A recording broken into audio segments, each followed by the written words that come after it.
नमस्कार sir, JPN 24 में आपका स्वागत है। वर्तमान में आप टुंडी से काफ़ी लोकप्रिय विधायक रह चुके हैं और अभी इंडिया गठबंधन की ओर से झारखंड मुक्ति मोर्चा के तहत आपको गिरिडीह लोकसभा के प्रत्याशी के रूप में चुना गया है और आप अभी यहाँ पे लोकसभा प्रत्याशी के रूप में खड़े हैं। आपसे युवा वर्ग, गरीब जनता क्या उम्मीद करेंगे? आप उनके लिए क्या रूट मैप तैयार किए हुए सकते हैं? देखिए,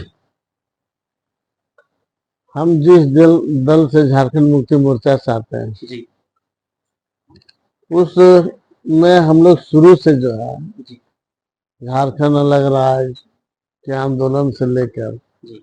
आज तक हम लोगों ने जिन बातों को जनता के बीच में ले गए हैं जी उसमें हम लोग खरे उतरे हैं और इसलिए हम एक बार नहीं 3 बार हम विधायक टुंडी से हैं और जनता ने मौका दिया। हम 2 बार मंत्री भी रहे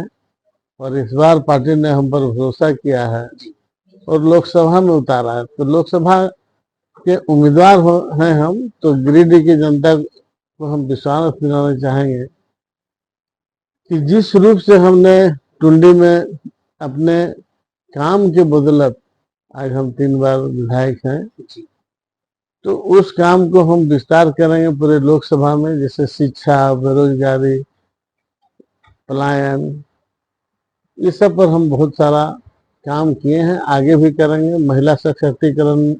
के लिए कई भी इस तरह का कार्य हम लोगों ने किया है और विश्वास दिलाएंगे जनता को कि जो हम लोग बोलेंगे उसमें निश्चित रूप से हम लोग प्रयास करेंगे और प्रयास करके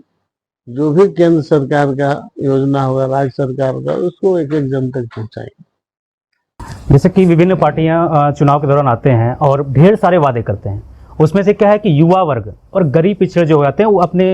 जितने भी वादे हैं उससे वंचित रह जाते हैं और जितनी पार्टियां होती है वादे करके अभी निकल जाते हैं जीत के बाद। तो आपका कुछ क्या नया रहेगा जिसको जान करके युवा वर्ग आपको वोट देंगे और आपको एक प्रत्याशी के रूप में, एक सांसद के रूप में आपको गिरिडीह के लिए चुनेंगे? सर देखिए, चूंकि लोकतंत्र है और लोकतंत्र में ये मौका 5 साल के बाद आता है, तो युवा बहुत सारे ऐसे हैं जो इस बार पहला बार मतदान करेंगे। जी वैसे लोगों को भी हम कहेंगे कि आने वाला जो समय होगा उनके पास में, उसका उपयोग इस पहला बार में करें, जी ताकि देख रहे हैं कि एक तरफ जो है जो विचारधारा की यहाँ पर लड़ाई है, एक विचारधारा है कि केंद्र में तानाशाह सरकार है, महंगाई चरम पर है, बेरोजगार को रोजगार नहीं दिया, और एक तरफ है कि नहीं, हम जो है ऐसे शक्ति को रोकेंगे, वोट के माध्यम से ही रुकेगा और हम काम के बदौलत हम आपको बताना और विश्वास आपके चैनल के माध्यम से हम बताना चाहेंगे कि हम रोजगार देने का हम पूरा प्रयास करेंगे। हमने अपने क्षेत्र में हम लोगों को रोजगार देने का बहुत सारा योजना लाए हैं और इसी तरह विस्तार करके हम लोकसभा क्षेत्र के 6 विधानसभा में हम इन सब चीजों को देंगे। शिक्षा, स्वास्थ्य को मजबूत करेंगे, ये हमारा पहला कार्यक्रम है। सर, शिक्षा के लेकर के आपने कहा कि जैसे टुंडी विधानसभा में आप काफ़ी लोकप्रिय रहे हैं, वहाँ के युवाओं के लिए आपने काफ़ी कुछ किया है, तो गिरिडीह लोकसभा के लिए युवाओं के लिए शिक्षा के को अगर विशेष देखा जाए तो आप क्या करेंगे? सर देखिए,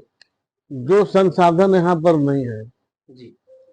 प्रॉपर गिरिडीह में हो चाहे सुदूर गांव क्षेत्र में हो, वैसे जगह में हम कोई भी शिक्षण संस्था का हम लोग प्रयास करेंगे कि उसका लाभ आम जन को मिले, ऐसा हमारा प्रयास रहेगा। बहुत बहुत धन्यवाद सर।